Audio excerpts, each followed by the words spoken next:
Welcome back.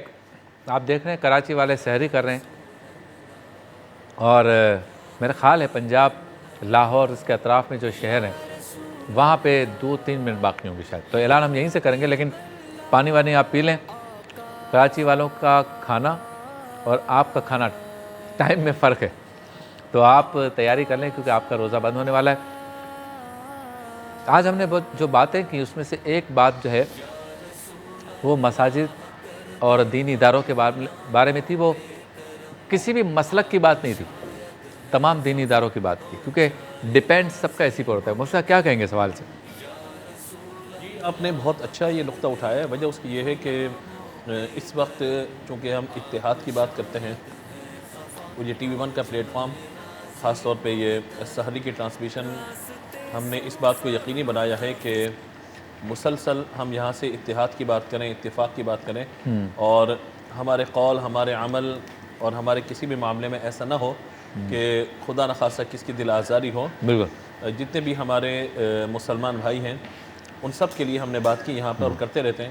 اور خاص طور پہ جو آپ نے مذہبی معاملے پہ بات کی ہے, یہ ضروری اس اعتبار سے بھی ہے جی کہ چونکہ میں خود ایک ادارے سے وابستہ ہوں, مسجد مدرسہ ادارہ دائرے کے میں خود وابستہ ہوں, تو اس وقت تک کی جو ہماری پوزیشن ہے وہ یہی ہے کہ ہم اگلے سال کیا کریں گے, یہ سوالیہ نشان ہمارے سامنے ہے. پھر دوسرا یہ ہے کہ ہمارے یہاں حفاظ کرام جو تراویح کا سلسلہ ہوتا ہے, جی تو ایک سالانہ ان کی خدمت کا ایک سلسلہ ہوتا ہے, یعنی وہ بھی لوگوں کے چندے سے, لوگوں کے تعاون سے ہی ہوتا ہے. ظاہر ہے کہ اس وقت وہ معاملہ بھی موقوف ہے. اور پھر تیسرا سب سے بڑا معاملہ یہ ہے کہ کسی وجہ سے طلباء کو بھی چھٹیاں دے دی گئی ہیں, لیکن ظاہر ہے کہ حالات بہتر ہونے ہیں اور شوال کے درمیان سے, شوال کے اختتام پر مدارس میں آغاز ہونا ہے, تو اس کے لیے کوششیں ہونی چاہیے. ماشاءاللہ. تو لاہور اور اس کے مضافات میں انتہائی سیر کا وقت ہوا چاہتا ہے. اہلیان لاہور اپنے 11ویں روزے کی سحری کو یعنی روزے کو بند کریں گے, عشرہ مغفرت میں ہوں گے داخل. کراچی والے کریں گے سحری. آپ سے ملاقات ہوتی ہے مختصر سے وقفے کے بعد.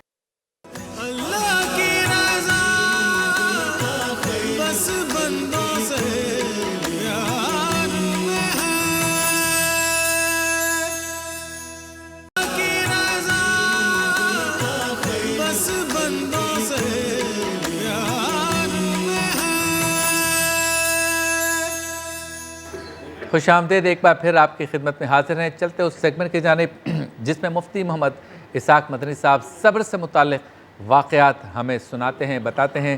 سیگمنٹ کا نام ہے صبر کے واقعات.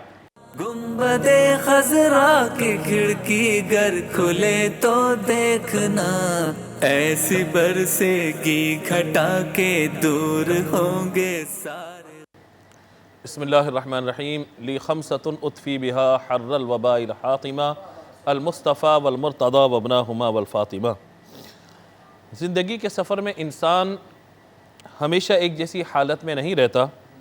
کوئی دن اس کے لیے خوشخبری لے کر آتا ہے تو کوئی پیام غم. کبھی خوشیوں اور شادمانیوں کی بارش برستی ہے تو کبھی مصیبتوں اور پریشانیوں کی آندھیاں چلتی رہتی ہیں. ان آندھیوں کی زد میں کبھی انسان کی ذات آتی ہے, کبھی کاروبار اور کبھی گھر بار. الغرض مصیبتوں اور پریشانیوں کا انسان کا ساتھ, پریشانیوں اور مصیبتوں کا انسان کے ساتھ عمر بھر ساتھ رہتا ہے. اسی لیے اسلام نے مصیبتوں اور صبر میں اور خوشیوں میں اسلام نے مصیبتوں میں صبر اور خوشیوں میں اللہ تعالیٰ کا شکر ادا کرنے کی تعلیم دی ہے. حدیث پاک میں ہے کہ نبی مکرم علیہ الصلوۃ والسلام نے ارشاد فرمایا کہ مومن کا معاملہ کتنا عجیب ہے کہ اس کے لیے ہر معاملے میں خیر ہی خیر ہے. اگر اسے خوشی پہنچے اور شکر کرے تو اس کے لیے خیر کا معاملہ ہے, اور اگر مصیبت پہنچے اور اس پر صبر کرے تو یہ اس کے لیے بھلائی کا معاملہ ہے. صبر کا معنی مفہوم یہ ہے کہ نفس کو اس چیز سے باز رکھنا جس سے رکنے کا عقل اور شریعت تقاضا کر رہی ہو. صبر بظاہر 3 حرفی ایک لفظ ہے, مگر اپنے اندر ہمت, حوصلہ, برداشت, تحمل, بھلائی, خیر, نرمی, سکون اور اطمینان کی پوری کائنات سموئے ہوئے ہے.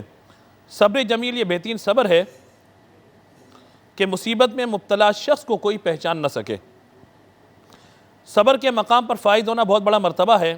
اللہ تبارک و تعالیٰ نے قرآن پاک میں 70 سے زائد مقام پر صبر کا ذکر فرمایا اور اکثر درجات و بھلائیوں کو اسی کی طرح منسوب فرمایا ہے. نیز اللہ تبارک و تعالیٰ نے صابرین کے ساتھ وعدہ بھی فرمایا ہے چنانچہ اللہ تبارک و تعالی نے ارشاد فرمایا وَاصْبِرُوا إِنَّ اللَّهَ مَعَ الصَّابِرِينَ، اور صبر کرو بے شک اللہ تبارک و تعالی صابرین کے ساتھ ہے۔ اس کے علاوہ قرآن پاک میں صبر کو تقرب الہی، دین کی سرداری، بہترین اور بے حساب اجر، نصرت ربانی اور رب تبارک و تعالی کی رحمتیں پانے کا سبب قرار دیا گیا ہے۔ صبر کی اہمیت پر ارشاد فرمایا گیا کہ جس بندے پہ ظلم ہوا اور اس نے صبر کیا، اللہ تبارک و تعالی اس کی عزت میں اضافہ فرماتا ہے۔ اللہ تبارک و تعالی نے فرمایا کہ میں بندہ مومن کی دنیا کی پیاری چیز لے لوں اور وہ صبر کرے تو اس کی جزا جنت کے سوا کچھ بھی نہیں ہے۔ افسوس کہ آج ہم صبر سے دور ہو گئے۔ شاید یہی وجہ ہے کہ ایک تعداد ذہنی دباؤ اور ڈپریشن، شوگر، بلڈ پریشر جیسے مہلک امراض میں مبتلا ہو رہی ہے۔ یاد رکھیے بڑے بڑے عقل مندوں کی بصیرت کے چراغ بے صبری کی وجہ سے گل ہو جاتے ہیں۔ آج دینی اور دنیاوی معاملات میں صبر کا دامن ہاتھ سے چھوٹنے کی وجہ سے ہمارا معاشرہ تباہی کی سمت چلا جا رہا ہے۔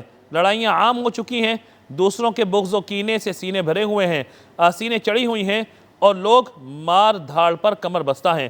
ہمارے آقا صلی اللہ تعالیٰ علیہ وآلہ وسلم کی مکمل زندگی صبر و تحمل سے لبریز ہے۔ کافروں نے نبی مکرم علیہ السلام پر ظلم و ستم کے پہاڑ توڑے، پتھر برسائے، راہ میں کانٹے بچھائے، جس میں اتھر پر نجاستیں ڈالی گئیں، ڈرایا، دھمکایا، برا بلا کہا، قتل کی سازشیں کی، مگر رحمت اللہ عالمین صلی اللہ تعالیٰ علیہ وآلہ وسلم نے کبھی کوئی ذاتی انتقامی کارروائی نہ کی۔ خود بھی صبر سے کام لیا اور رہتی دنیا تک اپنے ماننے والوں کو مصائب میں صبر کی تلقین ارشاد فرمائی۔ نبی رحمت صلی اللہ تعالیٰ علیہ وآلہ وسلم نے فرمایا جسے کوئی مصیبت پہنچے اسے چاہیے کہ اپنی مصیبت کے مقابلے میں میری مصیبت کو یاد کرے، بے شک وہ سب مصیبتوں سے بڑھ کر ہے۔ یاد رکھیے کہ انفرادی زندگی ہو یا اجتماعی، گھریلو زندگی ہو یا سماجی، صبر کے بغیر کتاب زیست زندگی کی کتاب نامکمل رہتی ہے۔ آج ضرورت اس بات کی ہے کہ ہم ہر وقت صبر کی سواری پہ سوار رہیں، مصیبتوں، پریشانیوں، بے جا مخالفتوں اور غموں کا سامنا بھی ہو تو صبر ہی ان تمام چیزوں کا مداوع اور بہترین جواب ہے۔ اللہ تبارک و تعالی ہمیں ہر طرح کی آزمائشوں سے محفوظ فرمائے، اور اگر کوئی مصیبت آ جائے تو اس پر صبر کی توفیق عطا فرمائے۔ آمین وآخر دعوانا ان الحمدللہ رب العالمین۔ سبحان اللہ، ماشاءاللہ، کیا خوب واقعات، کیا خوب نظریہ، کیا خوب فکر بیان کرتے ہیں مفتی محمد اسحاق مدنی صاحب، جو سبق آموز ہوتی ہیں۔ ہمارے ایک بہت ہی پیارے دوست ہیں جو فلاحی کام کر رہے ہیں ہیلتھ کیئر کے نام سے، اور کراچی میں بالخصوص آج کل بہت زیادہ مصروف عمل ہیں، نیکیاں کما رہے ہیں۔ اس وقت ہمارے ساتھ ٹیلی فون لائن پر ہیں جناب غلام ہاشم نورانی صاحب۔ آپ ہماری آواز سن سکتے ہیں؟ السلام علیکم۔ وعلیکم السلام، شکر ابو طالب صاحب، کیا حال ہے؟ اللہ کا شکر، آپ کی طبیعت ٹھیک ہے؟ اللہ کا کرم۔ سب سے پہلے تو آپ کا شکریہ کہ آپ نے سحری کے ان مبارک لمحات میں وقت عنایت فرمایا۔ یہ بتائیے کہ کس طرح سے کام ہو رہا ہے اور راشن تقسیم کرنے کا، غریبوں کی مدد کا، اور کیا مشکلات پیش آ رہی ہیں، اور یہ سلسلہ کب تک چلنے کی امید ہے؟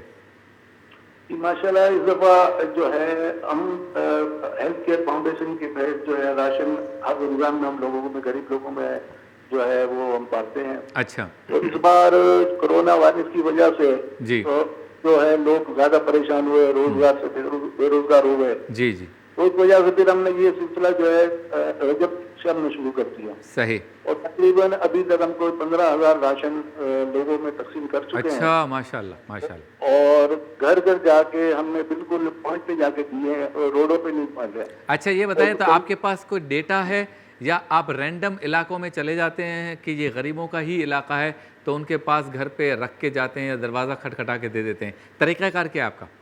نہیں، ایسا نہیں، ہمارے رضاکار جو ہیں پورے 6 ڈسٹرکٹ میں ہمارے رضاکار ہیں، اور وہ اپنے علاقوں کے ہمیں ڈیٹا لا کے دیتے ہیں کہ یہ علاقہ ہے اور یہ لوگ جو ہے یہ مستحق لوگ ہیں۔ اچھا، پھر ان کو ہم ڈیٹا کو ہم اپنے یہاں فیڈ کرتے ہیں، اور پھر ان کو وہ جو ہے راشن 50-100 جو بھی ان کی جو ریکوائرمنٹ ہوتی ہے وہ ہم دیتے ہیں، اور وہ ذمہ دار جا کے علاقے میں تقسیم کر کے آتے ہیں۔ صحیح۔ اچھا، اس میں غلام ہاشم بھائی ایسا ہو رہا ہے کہ کچھ ایسے لوگ بھی آ جاتے ہیں یا غلطی ہو جاتی ہے یا جان بوجھ کر کچھ لوگ ایسا کرتے ہیں کہ ایک ہی فیملی جو ہے نا وہ 5-5 راشن لے لیتی ہے، اور جن 5 فیملیوں کو ایک ملنا تھا تو باقی 4 کے ساتھ حق تلفی ہوتی ہے، ایسا کچھ ہوتا ہے؟ دیکھیں ایسا ہوتا ہے، بالکل ہوتا ہے، اور تقریباً ایسا 4-5% ایسا ہو جاتا ہے. اچھا اچھا. لیکن اس کو ہم اس لیے اگنور کر دیتے ہیں، ایسے واقعات ہو جاتے ہیں. لیکن یہ کہ چلو 95% لوگوں کو تو جائز پہنچ جاتا ہے جو لوگ ہیں. اب کوئی بھی کام میں 100% جو ہے وہ شیورٹی نہیں ہوتی ہے کہیں بھی، لیکن ہم کوشش کرتے ہیں کہ زیادہ سے زیادہ اس کو ہم جو ہے اس کو وہ کریں، فائنڈ کریں اور اس کو مستحق لوگوں تک پہنچائیں. اچھا، مشکل کیا آ رہی ہے آپ کو؟ کوئی سیکیورٹی پرابلم آتا ہے، چھینا جھپٹی ہوتی ہے، یا اسموتھلی جا رہا ہے سب؟ نہیں، ہمارا چھینا جھپٹی والا کام ہی نہیں ہے. ہم نے جو سلسلہ شروع کیا ہوا ہے اور بالکل پوائنٹ پہ، اور جو ڈسٹرکٹ وائز جو ہم نے لسٹیں بنائی ہیں ہمارے جو رضاکار ہیں اس کے تحت بالکل طریقے کا، جہاں ہمارا راشن پیک ہو رہا ہے وہاں ایک بندہ بھی لینے والا نہیں کھڑا ہوتا. ہم خود جاتے ہیں، گھروں پہ جا کے لوگوں کے گھر تک پہنچاتے ہیں اور پوری کوشش ہوتی ہے کہ ایک گھر میں ایک راشن جائے. تو آج کل جیسے راشن بھی الحمدللہ ہم نے ایسا کیا ہے کہ وہ صرف راشن کا نام نہیں ہے. اچھا. اور ہم کوشش کرتے ہیں کہ ایسا راشن دیں کہ جو واقعی ایک فیملی کو ایک مہینے تک چل جائے. واہ واہ. 4-5 لوگ ہو تو وہ چل جائے. صرف راشن کا نام ہی نہیں ہے، الحمدللہ ہم نے راشن نظر بھی آتا ہے. ماشاءاللہ، بہت خوب. اچھا یہ بتائیں کہ آج کل جیسے لاک ڈاؤن ہے تو کس وقت آپ یہ کام کرتے ہیں؟ رات کو کرتے ہیں، 5 بجے کے بعد فوراً کرتے ہیں، افطار کے بعد کرتے ہیں، تراویح کے بعد کرتے ہیں، فجر سے پہلے کرتے ہیں؟ ٹائم کون سا بہتر ہے آپ کے لیے؟ ہمارا تو جو سلسلہ ہے وہ صبح 9 بجے سے شروع ہو جاتا ہے پیکنگ کا. اچھا. اور وہ سلسلہ جاری رہتا ہے، پھر افطار کی وقفہ ہوتا ہے، پھر تراویح کا وقفہ ہوتا ہے. اس کے بعد پھر شروع کرتے ہیں تو رات کو 2 بجے تک یہ سلسلہ جاری رہتا ہے. پھر 2 بجے ہماری گاڑیاں جو ہے وہ لے کے روانہ ہو جاتی ہیں، جو راشن پیک ہو جاتا ہے. ٹھیک ہے. اب یہ آپ کی جو ہیلتھ کیئر فاؤنڈیشن ہے، آپ بہت اچھا کام کر رہے ہیں، اور کیا کچھ کرنا چاہتی ہے آگے، اور کیا مقاصد ہیں، اور کیا اس کو ایکسپینڈ کرنا چاہتے ہیں؟ اس کے ساتھ ہم لوگ جو ہے نمبر 1 ہمارا ایجنڈا ہے کہ ہیلتھ میں ہم کام کریں. اچھا. اس کے بعد ایجوکیشن پہ کام کریں. ٹھیک ہے. اس کے بعد جو اولڈ ایج اور یتیم بچوں کے لیے جو ہے وہ کام کریں. اچھا. تو اسٹیپ بائی اسٹیپ یہ کام ہمارے پائپ لائن میں ہے، اور انشاءاللہ یہ پروگرام ہے اور یہ ہم آگے لے کے جائیں گے اس سلسلے میں. اچھا یہ بتائیں، ابھی جیسے اندازہ تو یہ تھا مجھ سمیت ہم سب کا، اور امید تھی کہ رمضان کا چاند نظر آئے گا تو مارکیٹس کھل جائیں گی، یا لاک ڈاؤن کا جو دورانیہ ہے وہ کم ہو جائے گا. تو آہستہ آہستہ یہ جو محتاجی والا معاملہ ہے اس میں لوگ کم سے کم ہوں گے جو راشن کے طلبگار ہوں. لیکن اب یہ معاملہ تو اب 23 مئی تک تو کراچی میں ہو گیا تقریباً، یعنی کہ عید کی چاند رات تک، نہ جانے آگے بھی چلے. تو آپ کیا اسیس کرتے ہیں، کیا سارے لوگوں کو جن کو آپ نے ابھی راشن دیا ہے دوبارہ پھر تیسری مرتبہ دینے کی ضرورت پیش آ سکتی ہے؟ اگر آ سکتی ہے تو آپ کی تیاری کیا ہے؟ یہ جب لاک ڈاؤن کا سلسلہ جب شروع ہوا تھا تو اس وقت ہم نے اندازہ یہ لگایا تھا کہ شاید یہ رمضان شریف سے پہلے یہ معاملہ ختم ہو جائے اور لاک ڈاؤن ختم ہو جائے. لیکن یہ معاملہ طویل ہو گیا ہے. ابھی ہم نے وہی راشن ریپیٹ کرنا شروع کر دیے ہیں، جن کو ہم نے جو پہلے دیے تھے وہ دوبارہ ہم نے ریپیٹ کیے ہیں. صحیح. لوگ آ رہے ہیں اور وہ دوبارہ ظاہر ہے وہ بھی صحیح ہے. 1 مہینے کا ہم نے راشن دیا تھا، 1 مہینہ گزر گیا، پھر 1 مہینہ رمضان کا مہینہ آ گیا. تو لوگ بیچارے بڑے تکلیف میں ہیں. اب اللہ کی طرف سے یہ وبا آئی ہوئی ہے، اللہ پاک جو ہے سب کی خیر فرمائے. آمین آمین. اور یہ دعا ہے کہ جلد از جلد جو یہ معاملہ ختم ہو اور لوگ جو ہے سکون میں آ جائیں. بڑی تکلیف میں انسانیت جو ہے اس وقت بہت تکلیف میں. صحیح ہے. اچھا کس طرح سے سسٹم چلتا ہے آپ کا؟ مخیرین کے ذریعے، یا اپنا کوئی بورڈ آف ٹرسٹیز بنایا ہے آپ نے، یا یاروں دوستوں سے، رشتہ داروں سے، احباب سے، یا جو سن رہے ہیں جیسے اس پروگرام کو دیکھ رہے ہیں وہ لوگ رابطہ کرتے ہیں؟ کس طرح چلتا ہے یہ سارے اخراجات، کیسے چلتے ہیں؟ ابھی تک تو یہ بالکل محدود طریقے سے جو اس کی فنڈنگ جو ہے ہمارے آپس میں ہی ہمارا ایک بورڈ بنا ہوا ہے. اچھا اچھا. اور اس بورڈ کے تقریباً 9 ارکان ہیں، وہ خود کنٹریبیوٹ کر رہے ہیں. اس کے علاوہ جو دوست یار ہیں یا رشتہ دار ہیں یا جو سمجھتے ہیں ہم لوگوں کے قریبی دوست یار ہیں، وہ خود ہی آگے ہمیں دے رہے ہیں. اور الحمدللہ ہم نے جب یہ کام شروع کیا تھا تو ہم نے اندازہ لگایا تھا کہ ہم 5000 راشن ہم تقسیم کریں گے. یہ اندازہ لگا کے یہ بجٹ لے کے ہم چلے تھے. ٹھیک ہے. لیکن ابھی ہم 15000 الحمدللہ ہم دے چکے ہیں، تقسیم کر چکے ہیں. تو اس کام میں تو برکت ہی برکت ہے. بے شک بے شک. اللہ پاک جو ہے کام کرنے والا ہو، دینے والے بہت ہیں. بہت شکریہ غلام ہاشم نورانی صاحب، آپ نے اپنا وقت دیا. اللہ تعالیٰ آپ کو، آپ کے جذبوں کو سلامت رکھے. چلتے ہیں بریک کی جانب، بریک کے بعد ہوتی ہے آپ سے دوبارہ ملاقات. اللہ کی رضا بس بندوں